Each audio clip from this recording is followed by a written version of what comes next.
இன்று நாம் பயணிக்க போவது 108 திவ்ய தேசங்களில் ஒன்றாக போற்றப்படும் புகழ்பெற்ற சோளிங்கர் யோக நரசிம்மர் கோவில் பற்றிதான்.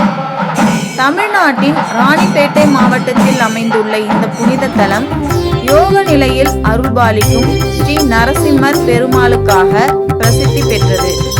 இந்த தலம் திருக்கடிகை என்றும் அழைக்கப்படுகிறது. பக்தர்கள் மனமாற வேண்டினால் யோக நரசிம்மரின் அருளால் விரைவில் நிறைவேறும் என்று நம்பப்படுகிறது. இந்த கோவில் மலை மேல் அமைந்துள்ளது. மலைக்கு ஏற சுமார் 1305 படிகள் உள்ளன. படிகளை ஏறி செல்வது ஒரு ஆன்மீக அனுபவமாக கருதப்படுகிறது.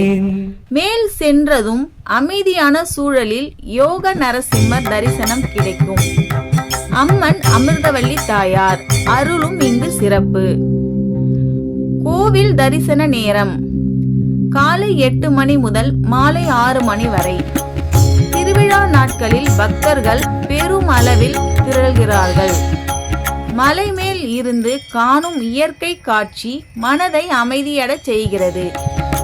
ஆன்மீக பயணம் செய்ய விரும்புபவர்கள் ஒரு முறை இந்த திருத்தலத்திற்கு சென்று தரிசனம் செய்ய மறக்காதீர்கள்.